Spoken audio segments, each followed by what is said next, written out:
Bang Abdul Muin dari Bawah Pohon Science. Apa kabar ini? Ah, baik, baik, baik. Bisa Abang ceritakan soal backgroundnya Abang, misalnya kuliahnya di mana, abis itu sekarang pekerjaan, karirnya apa gitu, fokusnya di mana gitu. Oh ya, saya mulai dari S1 ya. S1 saya itu di salah satu universitas di Makassar, Universitas Hasanuddin. Saya Hmm. ambil jurusan fisika murni, konsentrasi di theoretical physics.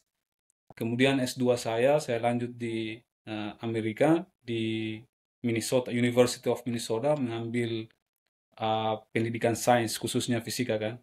Spesifiknya itu di fisika. Kemudian kegiatan saya akhir-akhir ini yang ngonten terus jalankan bisnis kecil-kecilan lah. Hmm, Gimana rasanya kuliah di Minnesota?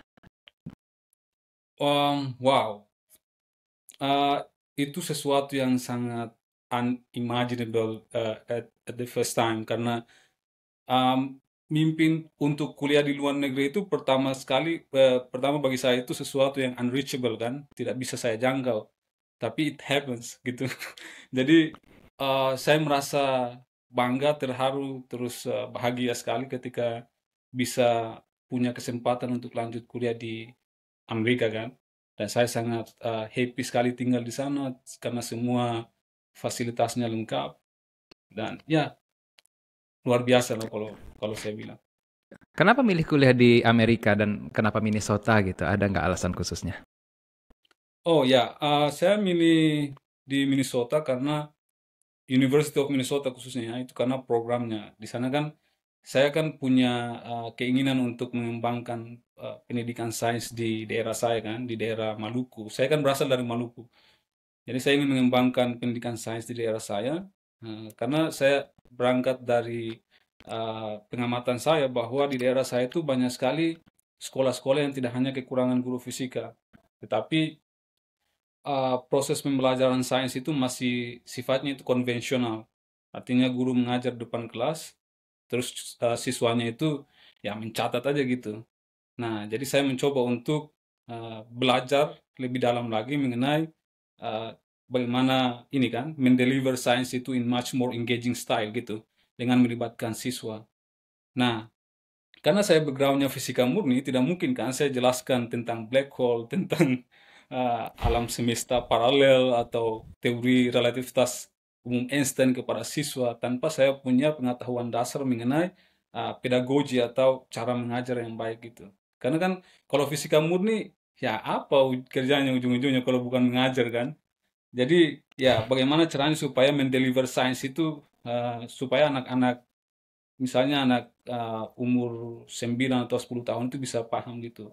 Itulah kenapa saya pilih Minnesota gitu karena di sana ada program yang menawarkan apa namanya? Dia dia ada program yang istilahnya bisa membantu saya untuk membuat fisika itu lebih menarik gitu. Kayak misalnya di Hmm. situ ada science secondary method di mana kita belajar tentang bagaimana mendeliver science supaya orang-orang awam itu bisa paham gitu. Kayak konsep-konsep yang abstrak seperti massa jenis, kemudian gravitasi. Jadi kita belajar kayak kata Bell, siapa ya, John Dewey, itu adalah learning by doing kan. Jadi belajar Hmm. itu bukan hanya soal konsep abstrak, tapi bagaimana siswa itu mengalami sendiri mata pelajaran itu kan, kayak fisika. Kayak misalnya konsep gravitasi. Nah, instead of saying like gravitasi adalah gaya tarik menarik antara dua objek, ya kita simulasikan tuh dalam dalam kehidupan siswa gitu. Di dalam kelas bagaimana gravitasi bekerja. Atau misalnya apa itu gaya? Gaya itu adalah tarikan atau dorongan. Instead of bilang gaya tarikan atau dorongan, ya kita simulasikan dalam kelas dengan meminta siswa untuk menarik meja atau mendorong meja. Ya kayak gitulah. Learning by doing istilahnya. Kenapa milih fisika? Wow, itu it was an accident. Jadi dulu kan berangkat lagi-lagi pengalaman ini ya. Maksudnya waktu saya SMA itu kan eh, saya dipaksa sebenarnya oleh paman saya sih, karena dia kuliahnya di Makassar dan rata-rata orang timur itu ya, orang timur itu rata-rata kalau dia selesai pada saat itu ya, saya nggak tahu sekarang, tapi pada saat itu kita selesai SMA, kita nggak tahu mau ngambil jurusan apa nanti saat kuliah kan. Jadi rata-rata dari kita itu ya mengambil jurusan itu based on our apa dari saran dari siapa, paman-paman atau kakak-kakak atau bibi-bibi atau gimana gitu kan. Jadi mereka sarankan kita untuk ambil jurusan ini. Dan kebetulan pada saat itu paman saya melihat bahwa jurusan fisika di daerah saya itu masih kurang kan. Jadi dia sarankan saya untuk ambil fisika. Dan wow, pada saat semester pertama itu struggle-nya minta ampun. Karena saya punya background yang cukup pelik ya dalam bidang sains gitu. Jadi ya it was an accident, but then beberapa tahun kemudian saya ketemu dengan orang-orang yang kemudian membuat saya tertarik sama fisika. Nah, yaitu adalah komunitas saya yang namanya Bawah Pohon Sains yang saya jadikan sebagai channel saya saat ini. Hmm. Ya nanti kita ke bawah pohon sains. Saya masih pengen terus menggali tentang backgroundnya Bang Muin ini karena menurut saya cerita tentang Abang sebagai seorang pengajar dan seorang fisikawan, bolehlah saya bilang kayak gitu ya. Waduh, saya nggak pede Belum kalau dipanggil fisikawan. sebagai inilah science communicator, gimana kalau kayak begitu? Iya, boleh lah, boleh lah. Anyway, siapa science communicator favorit Abang yang menginspirasi Abang dan kenapa? Oh wow, that is a very interesting question. Menurut saya saat ini adalah di Indonesia atau di luar negeri nih? Di Indonesia sama luar negeri? Kalau di Indonesia ada berapa ya? Yang pertama itu Pak Handika Ramadan, salah satu dosen fisika teoritis di Universitas Indonesia. Kemudian ada Pak Agus Purwanto, saya bahkan koleksi buku-bukunya nih. Ini ada pengantar kosmologi, kemudian ada fisika kuantum kalau nggak salah ya. Ini nih. Ada Wow, fisika orang kuantum, Indonesia ada ya? iya, Wah, bangga saya jadi orang Indonesia. iya. Hebat. Mungkin jarang yang tahu kan bahwa ada salah satu fisikawan yang sudah banyak menulis buku-buku fisika kan. Dan saya jadikan ini sebagai waktu S1 dulu ya, saya jadikan sebagai ini kan buku pengantar untuk belajar fisika kuantum, kemudian teori relativitas umum Einstein. Kemudian ada salah satu senior saya di bawah pohon juga, dua orang lah, Yoko Dewa sama Sunkar E. Gautama. Yang biasa saya pernah undang dia juga di channel saya gitu. Itu kalau di Indonesia ya. Kemudian kalau di luar negeri, ya jelas Stephen Hawking kan. Stephen Hawking kan. Stephen Hawking ya. Kemudian Neil deGrasse Tyson. Ya. Siapa lagi ya? Abdus Salam, peraih Nobel kan. Feynman tentunya. Pokoknya banyak lah. Namanya fisikawan saya ini kagum sama mereka. Feynman, terus siapa lagi? Sam Carroll, itu salah satu favorit saya saat ini. Wah, keren itu ya. Kemudian Michio Kaku siapa gimana? lagi? Michio Kaku juga, saya juga senang dengar ceramah-ceramah beliau tentang fisika kan. Itu Ya, kira-kira berapa yang menurut saya menarik untuk didengarkan kan. Saya soalnya juga, jadi walaupun saya itu mendalami filsafat, tapi memang komunikator favorit saya semuanya dari theoretical physics ya. Sean Carroll, Stephen Hawking, Neil deGrasse Tyson, karena mereka itu membridge konsep-konsep abstrak dengan konsep-konsep metafisik secara seamless. Bagi saya mereka lah yang membawa konsep-konsep abstrak metafisik di filsafat genre saya kembali ke sesuatu yang konkret gitu. Jadi makanya saya senang banget dibanding dari komunikator filsafat yang lainnya. Jadi ya saat saya dengar Neil deGrasse Tyson, saya senang banget sama beliau itu gitu. Iya. Nah, ini saya masih sedikit sih. Agak ngeyel orangnya, iya. Dan itu salah satu hal yang beliau paling banggakan, tapi agak malu tuh kalau saya bilang ini, karena beliau lah yang membuat planet Pluto dikeluarkan dari ini kan tata surya. Pernah dengar ceritanya?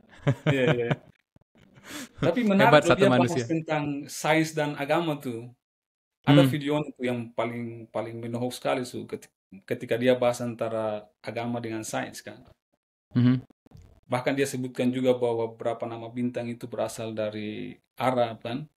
Ya sampai saat ini kan namanya masih berasal dari Arab. Terus ya maksudnya intinya dia mengagungkan the golden age of Islam pada saat itu. Tapi kemudian di era modern ini kemudian ada semacam degradasi di kalangan umat muslimin kan. Di bidang ilmu pengetahuan gitu. Bahkan peraih Nobel saat ini kan mungkin Abdus Salam, terus ada salah satu dari kimia ya yang beragama muslim. Bahkan Abdus Salam itu sendiri kan dia aliran Ahmadiyah ya. yang Ahmadiyah tidak ya. diakui oleh oleh ini mayoritas Muslim di Iya, dunia gitu. Karena kan Ahmadiyah kan tidak tidak menganggap Nabi Muhammad sebagai nabi kan. lebih terakhir ya. Hmm. Tapi karena technically dia seorang Muslim ya, setidaknya jumlah peraih Nobel di bidang fisika khususnya yang beragama Islam itu agak sedikit meningkat gitu. Nih, kira-kira apa tantangan terbesar dan sejauh mana proses sama itu mengkomunikasikan sains ke masyarakat di Maluku sana? eh Kalau sejauh ini ya, karena saya saat ini tidak sedang mengajar ya.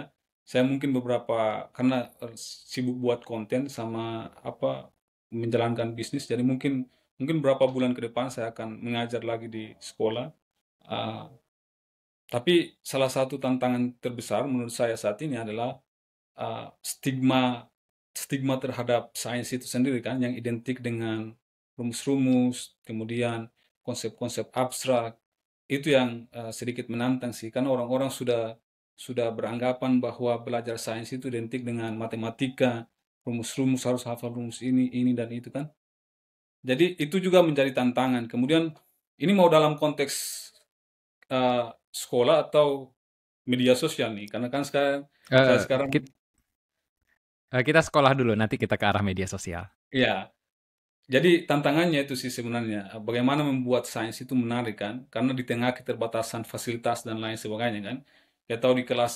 Kalau saya kan pernah mengajar di US kan, di sekolah-sekolah US kan. Dan Oh, bedanya di US dengan di Indonesia ini kan US itu kan ada kelas fisika, ada kelas biologi. mm-mm, Jadi guru fisika itu punya kelas sendiri. Sementara di Indonesia kan murid-murid punya kelas gitu kayak IPA 1, IPA 2, gitu-gitulah. Kemudian mm-mm, nanti pada saat jam mata pelajaran fisika baru gurunya masuk gitu. Tapi kalau di US, guru fisika punya kelas sendiri, di mana di situ sudah disediakan alat-alat eksperimen dan lain sebagainya. Bahkan enak sekali kalau kita mengajar di sana, bagaimana kita membuat fisika itu lebih real, lebih nyata di hadapan siswa gitu. Kayak misalnya contoh sederhana bagaimana menghitung kecepatan kan, instead of menuliskan rumus kecepatan di papan tulis dan lain sebagainya, kita melakukan langsung eksperimen di kelas gitu dengan mengukur kecepatan itu kan, mengukur jarak terus menghitung waktunya dan kita bisa hitung apa namanya kecepatan mobil yang bergerak baik di bidang datar maupun di bidang miring kan. Kemudian kita buat semacam siswa, kita berikan kesempatan bagi siswa untuk mengamati terus kayak semacam merecord data, kemudian dari data yang mereka peroleh, hasilnya mereka komunikasikan dalam kelas. Jadi masing-masing lihat datanya, mereka buat dalam bentuk grafik, terus mereka lihat, oh kenapa grafiknya seperti itu? Jadi di dalam kelas itu ada interaksi yang sangat aktif gitu, antara siswa yang satu dengan siswa yang lain, dengan mengcompare data yang mereka miliki kan. Terus mereka belajar dari kesalahan masing-masing. Jadi kayak ada data yang kurang masuk akal, mereka langsung kritik tuh. Kenapa datamu begitu? Kita dapat data seperti ini. Nah, jadi kayak ada semacam interaksi. Sementara di Indonesia, karena kita punya keterbatasan fasilitas, ya mungkin kita ya rely on atau bergantung pada simulasi ya. Simulasi-simulasi seperti PET simulation, ya saya sering gunakan juga itu untuk membuat fisika lebih lebih relatable ke siswa gitu. Karena kata John Dewey tadi itu ya uh, proses belajar yang baik itu adalah yang membuat siswa lebih ini kan, yang mengalami sendiri, siswa bisa mengalami sendiri pelajaran itu ketimbang harus kita jelaskan konsep abstrak yang tidak relate dengan siswa gitu. Jadi menurutku kenapa, sih itu Mbak? keterbatasan eh, fasilitas. kenapa nggak lanjut aja ngajar di US? Kenapa kembali ke Indonesia? Wah, itu menarik tuh. Well, saya kan dapat beasiswa ya. Eh, jadi sesuai kontrak, saya harus balik ke Indonesia. Dan mungkin saya mau stay di sana kan.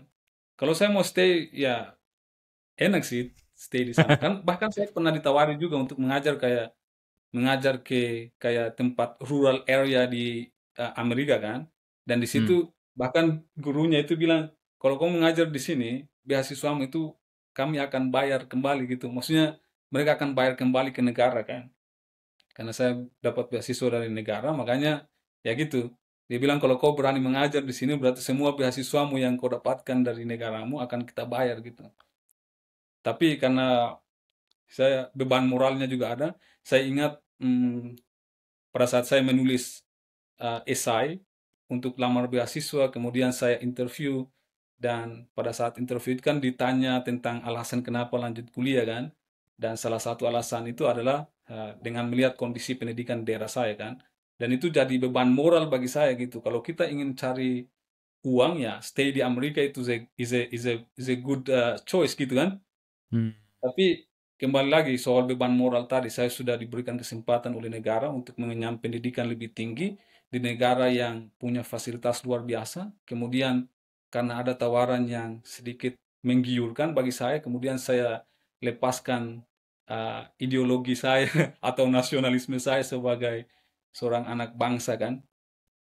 Itu yang saya rasakan pada saat itu ketika ditawarkan kan. Dan saya lebih memilih untuk kembali ke Indonesia dan mengabdi untuk negeri. Sebenarnya mengabdi itu bisa di mana saja kan. Kalau kita jadi konten kreator misalnya, kita bisa mengajar di mana saja kan.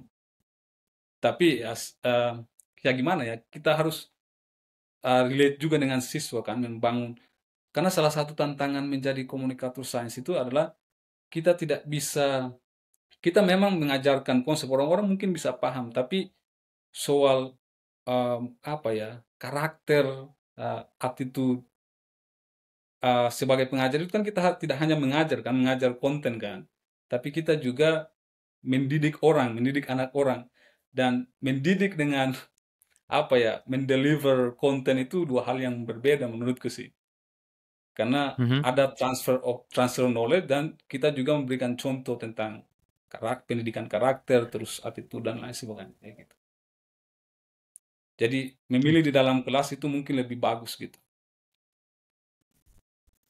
Saya membayangkan pengorbanan abang ini agak agak besar ya, peluang bekerja di sana, fulfilling your dreams, karena biar bagaimanapun bisa menjadi fisikawan yang lebih baik di sana, given di sana banyak sekali fasilitas yang tersedia gitu.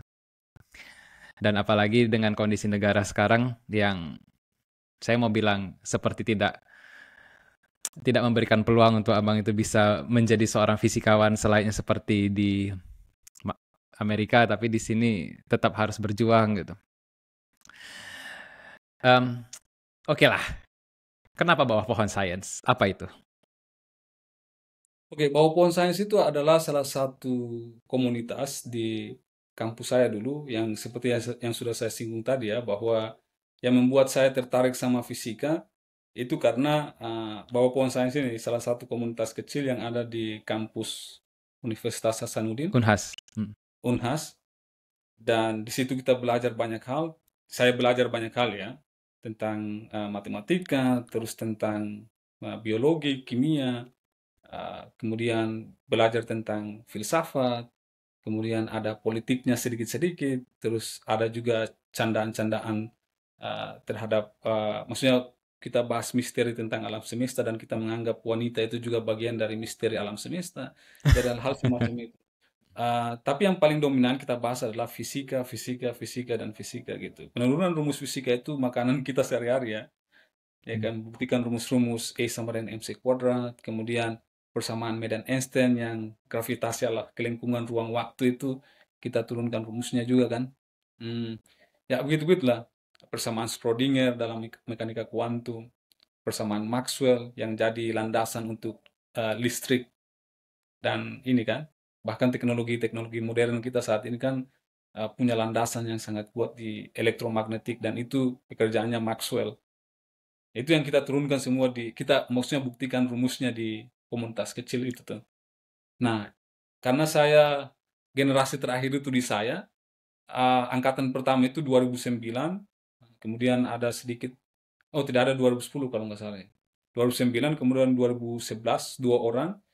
Pendirinya itu angkatan 2009 ya di Fisika UNAS. Kemudian 2011 ada dua orang, kemudian 2012, saya angkatan 2012 ya.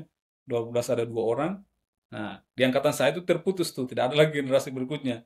Makanya saya mau abadikan komunitas kecil ini uh, supaya tidak terlupakan, saya buatkan ini platform di YouTube gitu sebagai pengingat bahwa saya pernah lahir, tumbuh dan besar di situ tuh. Dan kenapa buat konten ini? Pertama, that is actually my teaching philosophy. Mhm.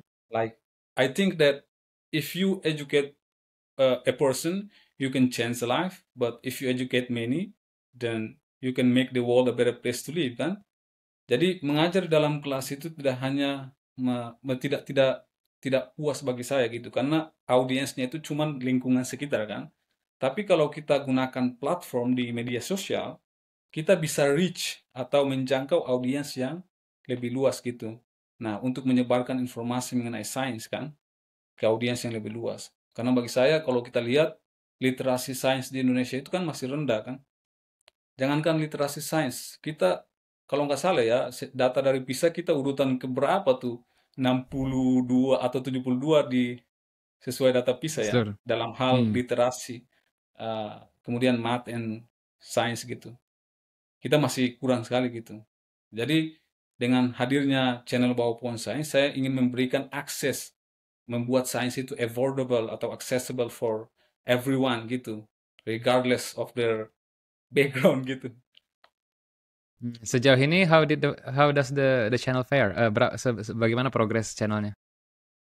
Um, ya, menurutku akhir-akhir ini dia berkembang cukup baik ya, dengan adanya beberapa konten saya yang mengkritik, uh, bukan mengkritik juga sih, mengoreksi Mengkoreksi ya, miskonsepsi yang ya. disebarkan oleh beberapa tokoh agama. Dan Apologis, saya lihat ternyata, ya, gimana?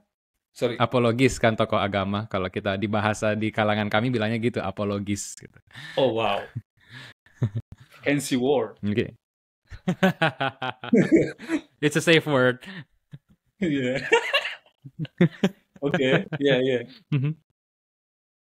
Jadi itulah, menurutku hari-hari ini dia berkembang cukup ini masif karena orang-orang mulai mengenal channel Bawah Pohon Sains, yang tadinya saya bahas konten-konten fisika yang penuh dengan rumus-rumus, tidak ada yang nonton kan. Eh, jadi saya pikir kalau kita hanya fokus menjelaskan rumus-rumus, ya jangkauannya kecil. Tapi kalau kita bawa ke ranah populer, itu mungkin lebih lebih membuat orang tertarik gitu. Karena kan kita ingin membuat masyarakat Indonesia ini kan bisa lebih memahami sains gitu kan. Setidaknya mereka aware that science is actually important in their life gitu. Dan mungkin membuat keputusan based on scientific rules atau apalah gitu. Iya, iya. Saya sih sebenarnya lebih kepada mengatakan berdasarkan observasi dan Iya. sebisa mungkin incorporate as little as possible unwarranted assumption, terutama yang berbau supernatural. Kalau saya sih Iya ngomongnya kan, begitu gitu. kan salah Terutama satu kerangka dasar dari sains itu kan skeptisisme kan. Bagaimana kita skeptisisme. iya kan, itu bisa diterapkan tidak hanya dalam sains tapi juga di ranah sosial gitu. Dalam hal ketika kita mendengarkan informasi atau membaca informasi di media sosial, ya kita itu tidak langsung memutuskan terima begitu saja, tetapi kita menahan diri, kemudian menggunakan kacamata skeptis untuk ini membedah dulu informasi yang kita terima atau kita baca. Jadi dengan begitu kemungkinan besar kita bisa terhindar dari hoax atau ya misinformasi kayak gitulah. Itu kan framework dasar dari sains kan. Terus questioning, asking question itu juga bagian dari sains kan. Jadi kalau ada informasi baru yang kita terima, ya kita tidak harus terima langsung menelannya mentah-mentah, tapi kita tanya dulu, apa buktinya? Ada buktinya nggak ini mengenai klaim A, klaim B kan? Misalnya ada yang klaim bahwa, aduh, jadi nyerempet kemana-mana lagi nih. Misalnya ada yang klaim bahwa dia bisa menurunkan rantai emas dari langit atau terbang menembus langit atau atap rumah sampai menembus langit kayak gitu kan. Itu kan klaim-klaim luar biasa yang butuh extraordinary Extra, evidence juga kan.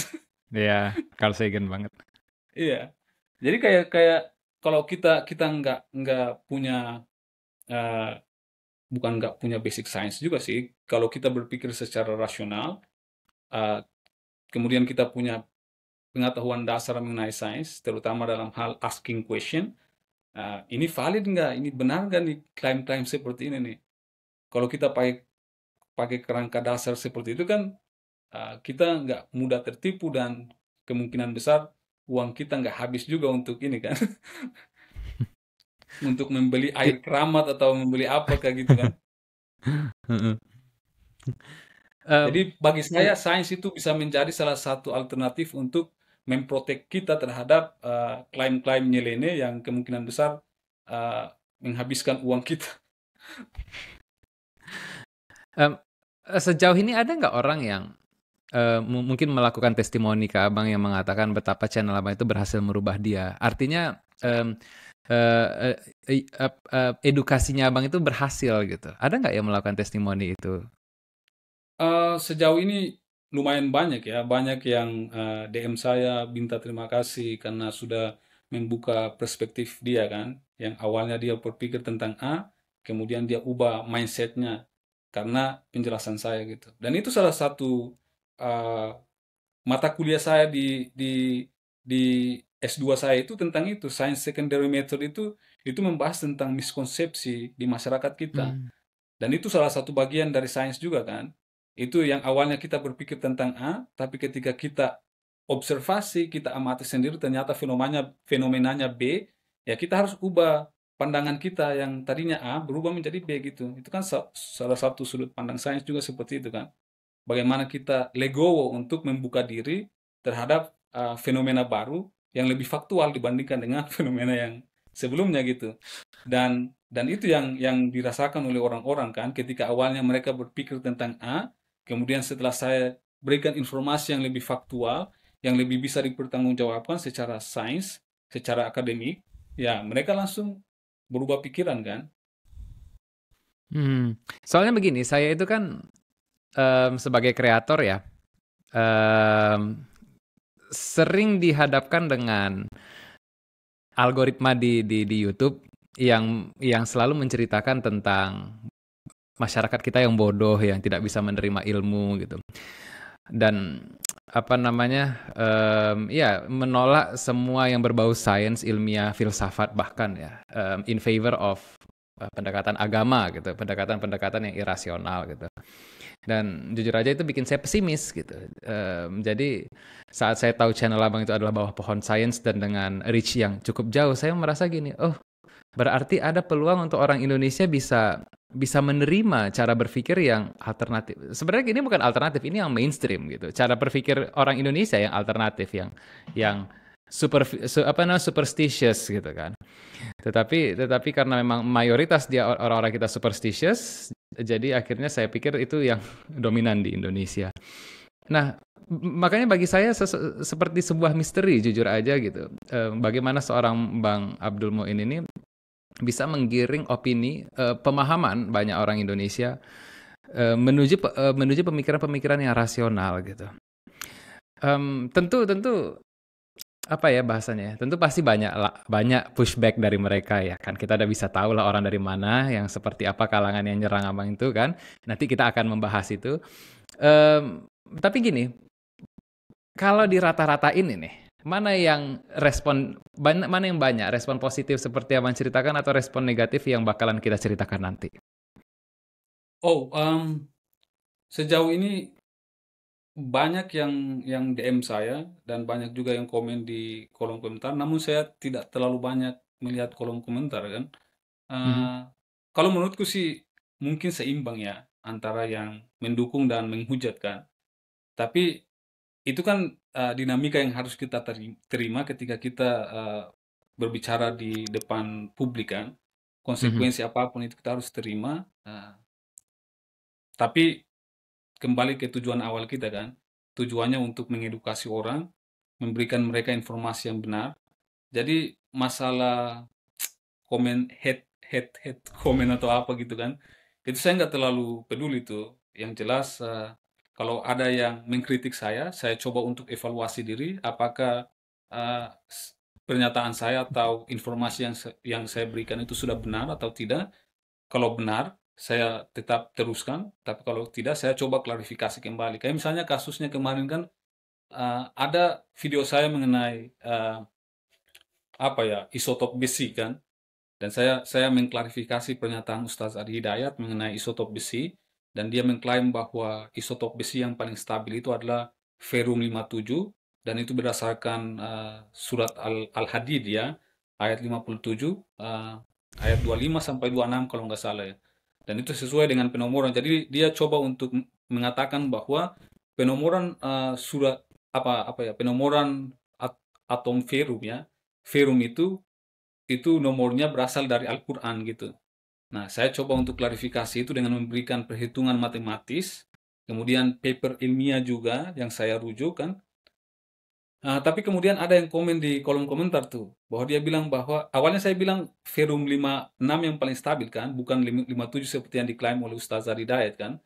Ah, jadi ada yang bilang bahwa di kolom komentar bahwa ternyata Fe56 itu bukan yang paling stabil, tapi Fe58. Dan kemudian saya coba skeptis terhadap hasil perhitungan matematis saya. Nah, saya coba hitung ulang tuh dari Fe54, 56, kemudian 57 dan 58. Nah, setelah saya hitung ulang masing-masing, ternyata hasilnya menunjukkan bahwa Fe58 yang paling stabil. Dan hasilnya tuh sangat kecil sekali bedanya kan, saya tidak perhatikan angka koma di belakang ininya kan.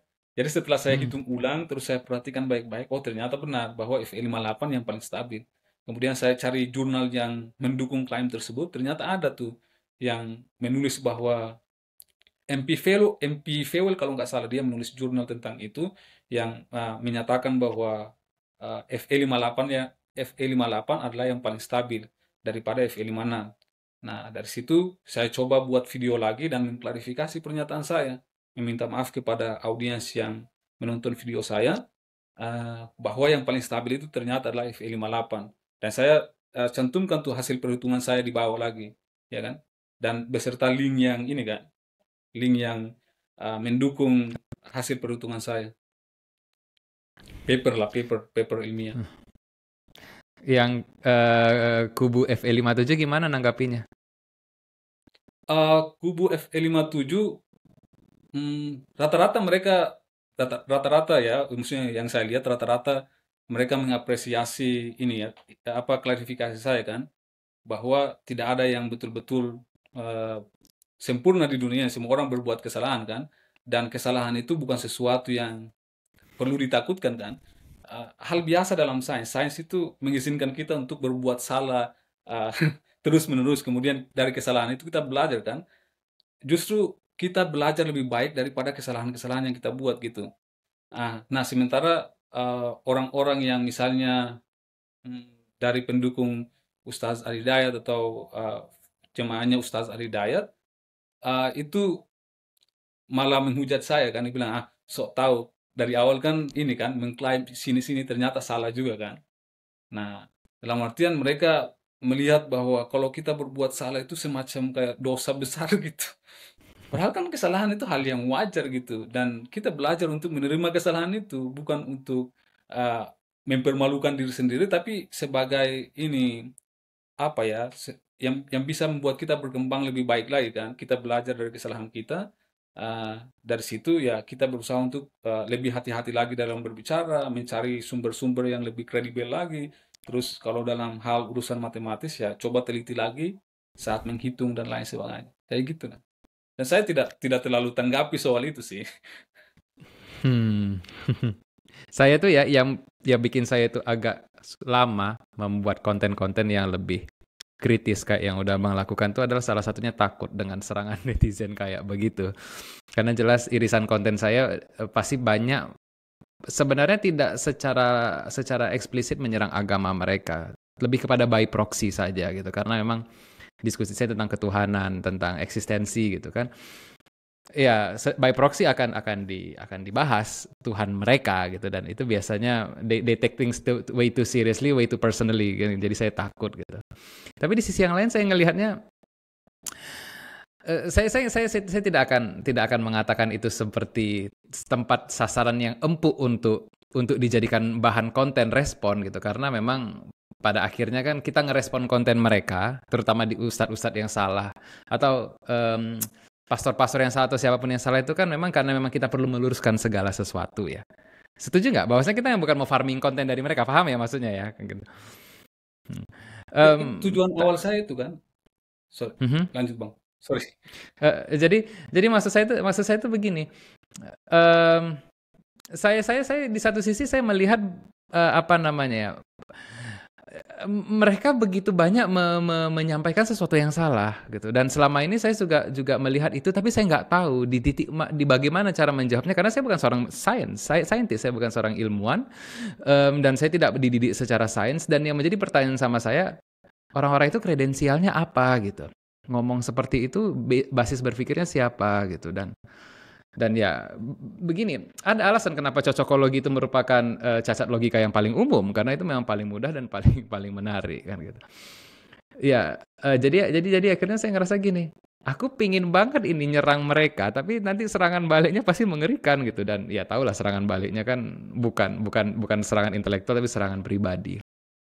Nah, with that being said, saya mau tanya, di siapa ulama-ulama atau tokoh-tokoh yang paling sering misrepresent science? Dan di bagian mana dia biasanya paling banyak salahnya?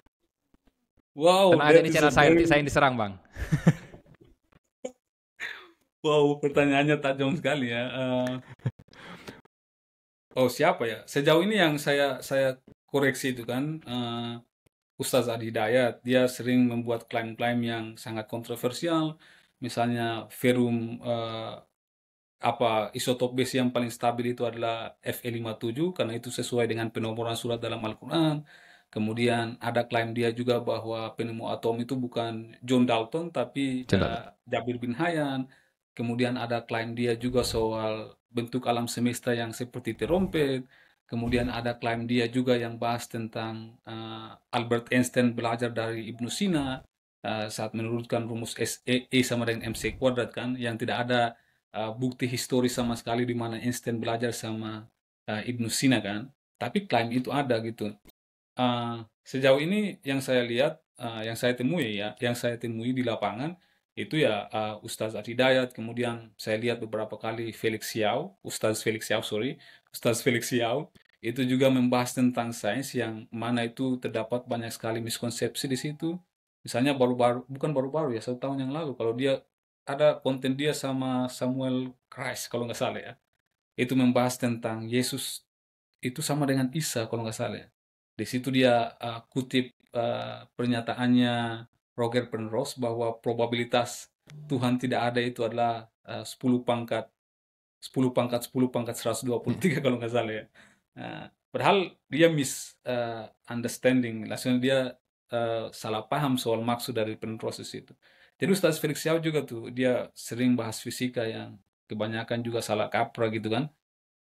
Sejauh ini yang saya temukan itu sih, dua ustaz itu yang mencoba untuk menghubungkan sains dengan agama. Kemudian saya lihat kayak di luar negeri itu semacam Zakir Naik sudah pasti ya, Ahmad Didat itu tokoh-tokoh agama Islam yang sering menghubungkan sains dengan agama kan. Atau misalnya di agama Kristen mungkin William Craig kalau nggak salah ya, dia sering bahas sains juga yang kalau kalian nonton debat antara William Craig dengan siapa Sean Carroll itu dibantu habis. Ya saya lihat itu humiliating banget kalau saya bilang ya, with all due respect ya, saya sangat respect sama Craig BTW, oke. Iya, di situ juga dia dikritik habis-habisan juga oleh Sean Carroll kan. Kemudian siapa lagi kalau di Hindu mungkin siapa Sadhguru kalau nggak salah ya. Sadhguru, iya saya sering. Iya, Richard Chopra itu yang menulis buku kuantum apakah itu kan ya berisi tentang klaim-klaim luar biasa kan. Kemudian saya tidak hanya mengkritik tokoh-tokoh agama kok, misalnya Om Hao kan dia pernah bahas tentang energi negatif, katanya makhluk gaib itu memiliki energi negatif dan lain sebagainya kan. Dan ketika mereka ada di sekitar kita itu kan kayak semacam bulu kuduk kita merinding kan, itu menunjukkan bahwa ada makhluk gaib di sekitar kita. Itu kan klaim-klaim yang tidak punya dasar ilmiah sama sekali kan. Jadi sejauh ini kayak tokoh-tokoh agama ya itu Ustaz Ali Hidayat yang saya lihat paling banyak menghubungkan sains dengan agama. Terus ada Felix Yao dan seperti yang di luar negeri yang saya sebutkan tadi. Saya kan saya tumbuh besar tuh di era tahun 2000-an awal ya, anak milenial gitu.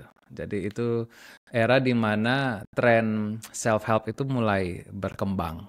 Jadi kayak kalau kayaknya pernah dengar deh ini The Secret, Rhonda Byrne itu membuat buku The Secret. Habis itu ada banyak buku-buku self help lainnya yang borderline spiritualistik dan ya itu tadi misrepresent science kayak quantum leap, Deepak Chopra dan lain sebagainya gitu. Yang dimana that kind of worldview itu di-embrace oleh lingkungan saya gitu, sehingga sedikit banyaknya worldview saya itu dipengaruhi oleh cara berpikir mereka. Itu satu hal. Di hal yang lain dipengaruhi juga oleh cara berpikir Islam yang fundamentalis. Jadi itu ada dua worldview yang sebenarnya saling bertentangan satu sama lain, tapi dia converge di dalam sebuah komunitas yang bisa menangkap dua hal itu menjadi satu worldview mereka sendiri gitu. Nah, akhirnya begitu saya mulai tumbuh skeptisisme saya di late 2010s ya, tahun 2019, saya mulai peel off satu persatu ini worldview saya tentang itu semua mulai saya peel off. Dan akhirnya saya sadar gitu. Hampir 99% worldview saya yang dibentuk dari tahun 2000-an awal sampai katakanlah pertengahan 2010-an, itu semuanya bonkers. Itu semuanya adalah kebohongan gitu. Yang berlandaskan sesuatu yang tidak nyata gitu. Makanya sekarang itu saya punya passion yang besar untuk ngobrol kayak begini karena saya pingin tahu juga gitu. Di mana pengalaman saya mem-peel off my worldview satu persatu yang udah dibawa, indoctrinate dari kecil itu akhirnya tidak tersisa sama sekali dan saya harus membangun satu persatu gitu. Nah, masalah terbesarnya adalah pushback dari komunitas sangat besar karena mereka masih embrace that kind of worldview. Dan itu sedikit banyaknya membuat saya stres juga karena aku nggak bisa merubah mereka sementara mereka adopt false way of thinking gitu loh. Abang pernah dalam posisi kayak gitu nggak gitu? Udah ngasih tahu baik-baik dengan semua cara berpikir yang benar, tapi orang tetap aja menolak gitu atas dasar, ya aku udah percaya ini, kenapa kamu ganti kepercayaanku? Toh kepercayaanku juga nggak menyakiti dirimu kok gitu-gitu, pernah nggak seperti dan bagaimana cara abang menanggapinya? Kalau saya sih memang ada orang-orang tertentu yang tidak bisa diubah mindsetnya kan, yang filosofi dasar saya itu adalah kata Nabi Muhammad kan, itu tugasmu itu hanya menyampaikan, masalah mereka percaya atau tidak itu bukan urusanmu kan. Jadi tugasku itu hanya menyampaikan, apakah mereka menerimanya atau tidak itu di luar kendali saya. Nah, tapi menurutku ada beberapa orang yang masih abu-abu kan antara memilih yang satu dengan yang lain. Nah, ini orang-orang yang mungkin masih bisa diselamatkan gitu. Tapi memang realitasnya, faktanya itu adalah ada orang-orang tertentu yang memang pola pikirnya itu sudah konservatif dan tidak mau berubah sama sekali kan. Dan itu mau kita bahkan eh, kalau ada Tuhan lain yang kita percaya dan kita turunkan Tuhan itu untuk memberikan pencerahan buat dia, mungkin dia tidak akan berubah juga gitu. Jadi realitasnya adalah ada beberapa orang yang memang kita tidak bisa memberikan informasi kepada mereka dan mereka bisa terima kan. Tapi ada orang-orang yang memang masih bisa menerima perbedaan pendapat atau informasi yang kita berikan gitu. Orang-orang itulah yang mungkin bisa kita ajak untuk berpikir lebih rasional lagi gitu. Sama kayak gini, ada kata-katanya Jalaluddin Rumi kalau nggak salah ya. Dia bilang bahwa Anda itu bisa mengalahkan salah satu ya kan ilmuwan dengan satu fakta gitu kan. Tapi Anda tidak bisa mengalahkan satu orang bodoh dengan ribuan fakta. Sorry, sorry, itu bukan kata saya ya. Itu kata Jalaluddin Rumi kalau nggak Jalaluddin salah. Rumi. Hmm. Tapi Ya, gini, ya. saya mau klarifikasi sedikit bahwa saya bukan berarti tidak percaya sama hal-hal mistis ya.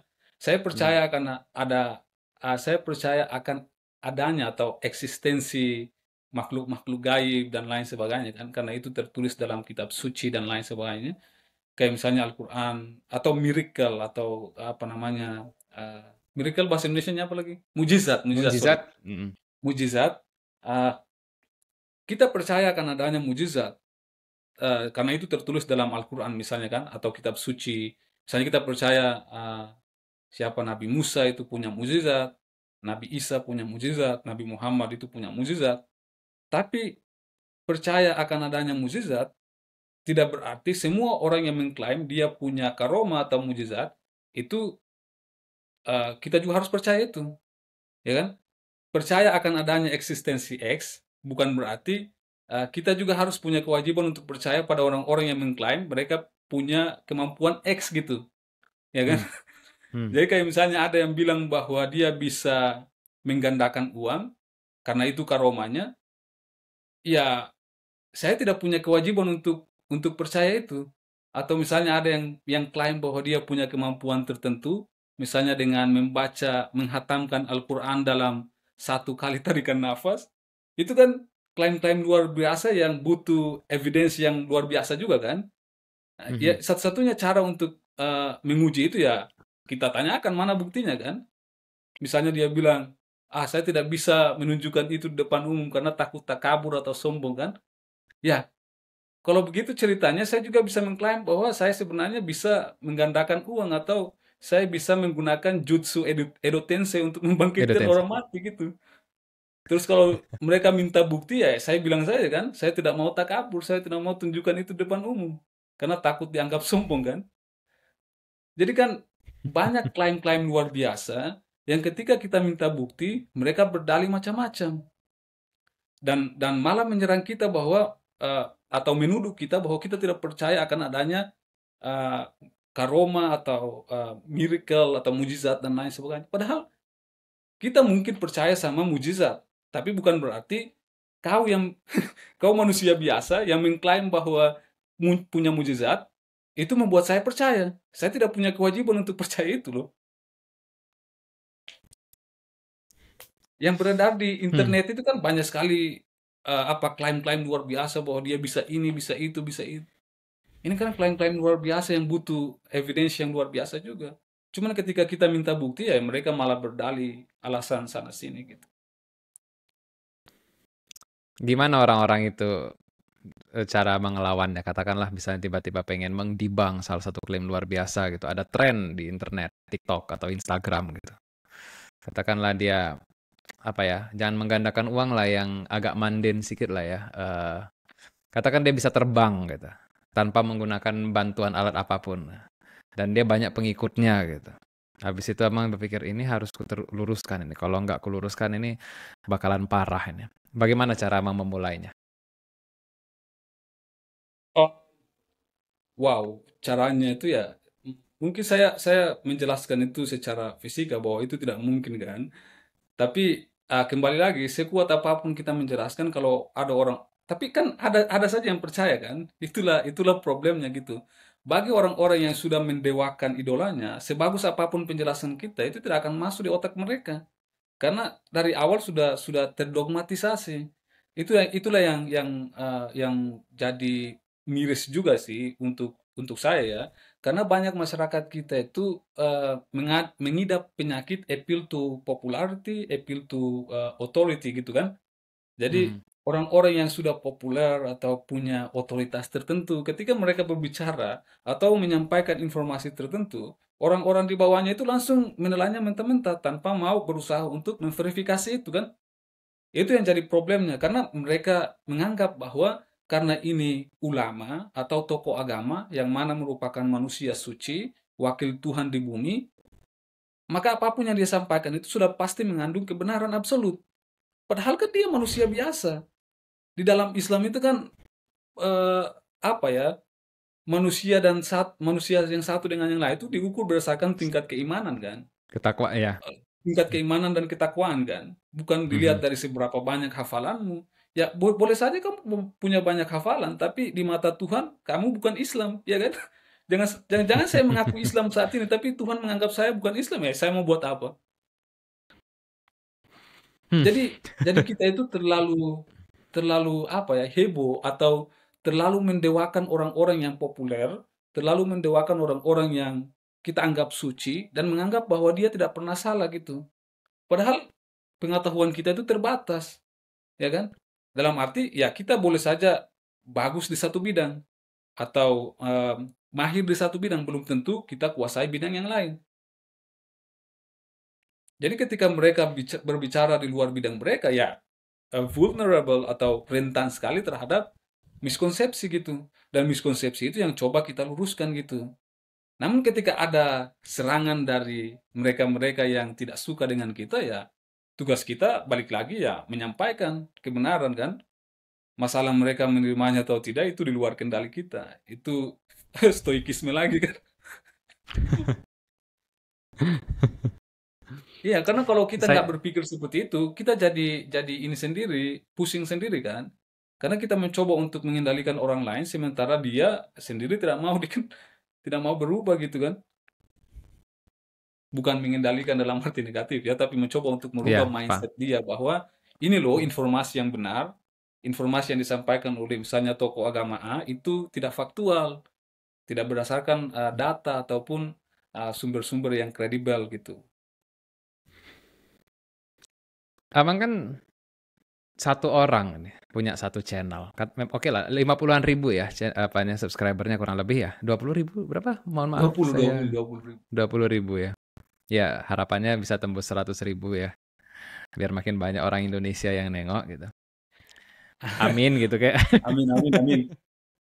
Amin. Nah, tapi kan abang cuma satu orang gitu loh. Di hadapan dengan ratusan ribu ulama-ulama yang lain. Di tokoh-tokoh Tapi kan lain yang. Anda juga kan, ada Bang Fuad juga, ada siapa Kumaila, ada God and Beyond, siapa Apriyadi, terus ada siapa lagi tuh, uh, Guru Gembul, Guru Gembul ya.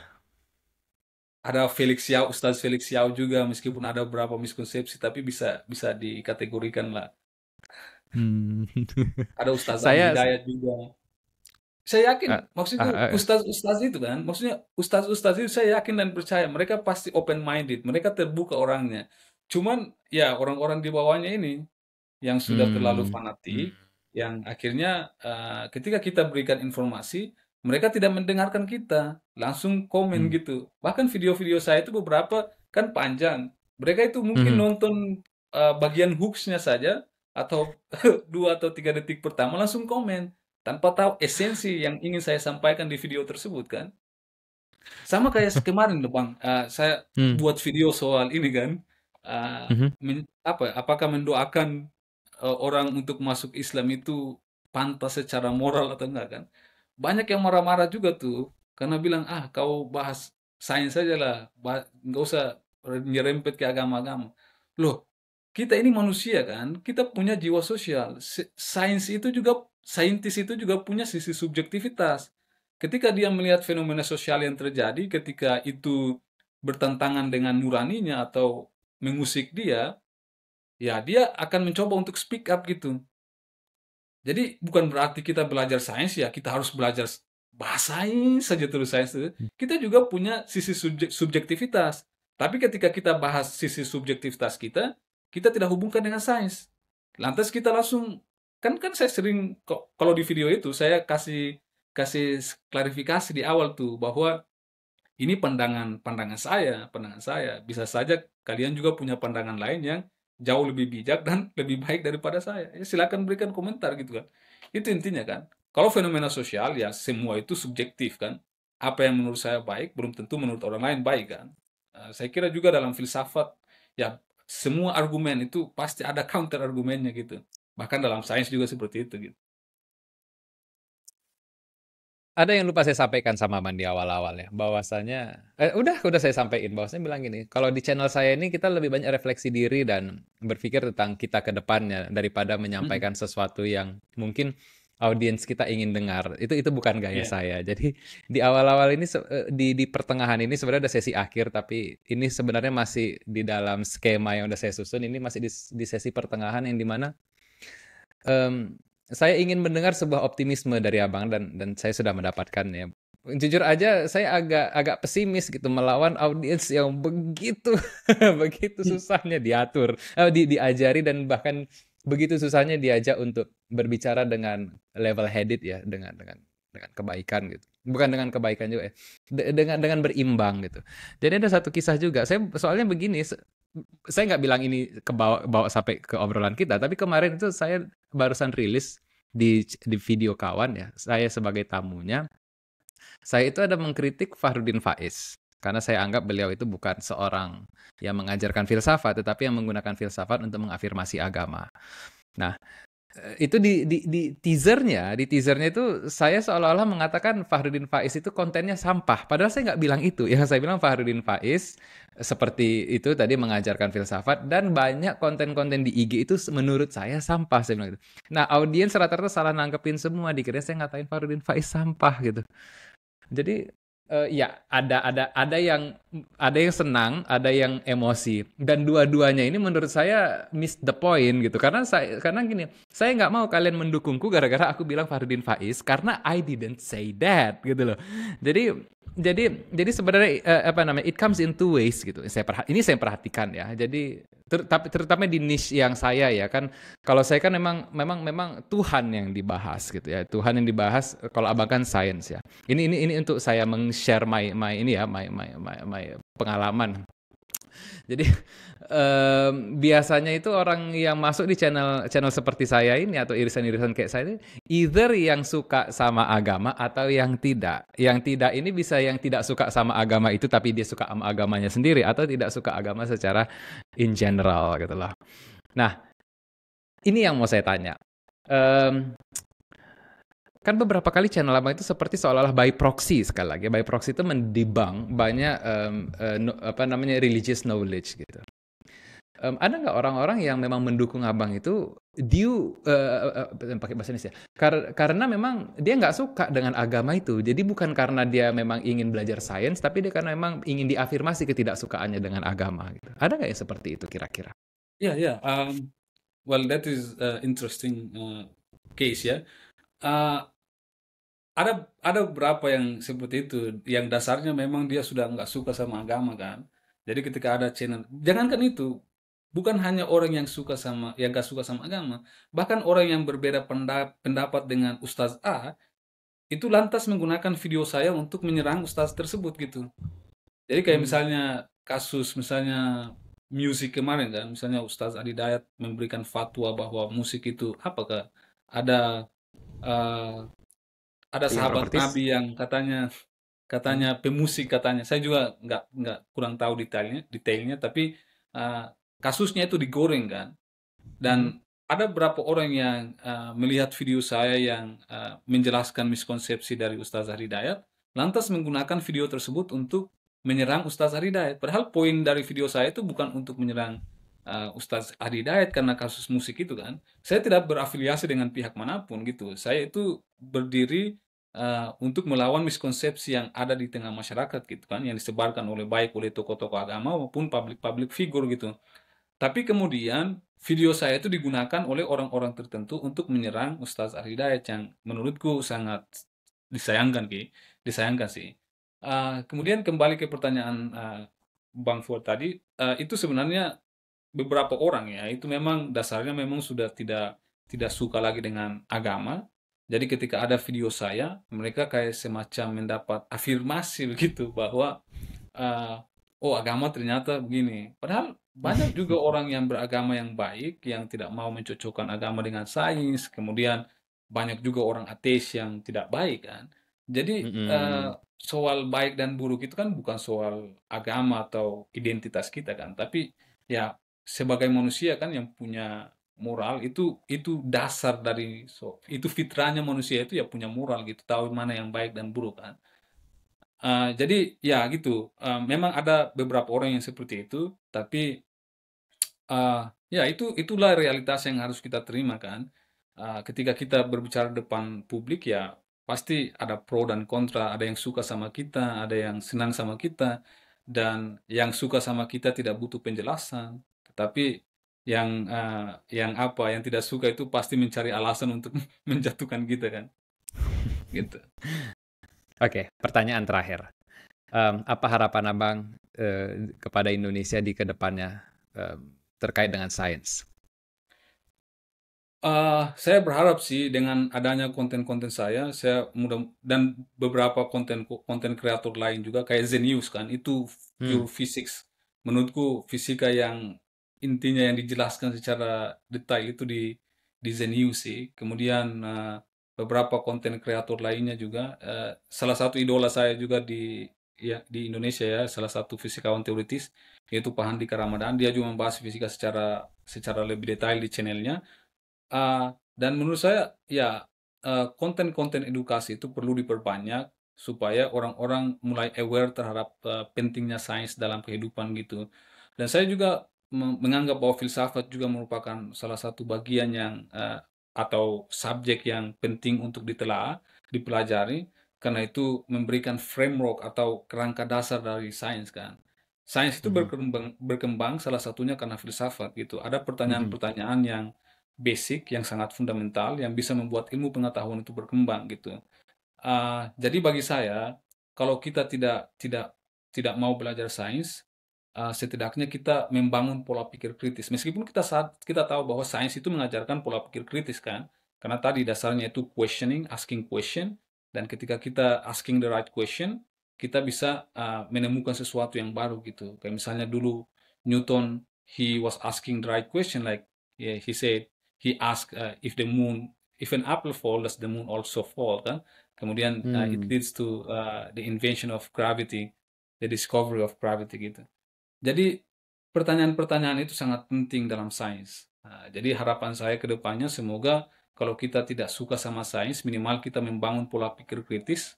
Dasarnya itu adalah skeptisisme. Kita tidak boleh menerima begitu saja informasi yang kita dengar, kita baca di media sosial, even itu disampaikan oleh orang-orang yang populer, orang-orang yang kita hargai, kita hormati. eh, kita harus cross check informasi yang diberikan kan, tidak harus menilainya mentah-mentah gitu.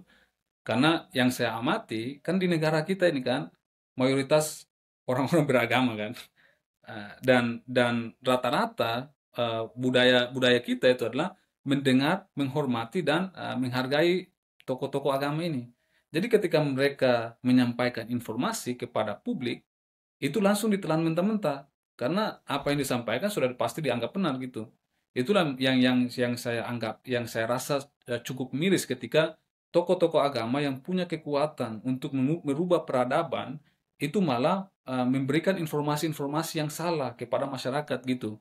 Dan ketika informasi itu diberikan apa ya, atau diberikan alternatif lain, informasi lain yang lebih aktual, faktual, itu bukannya mereka mengklarifikasi kesalahan mereka, tapi malah mereka memilih diam saja gitu.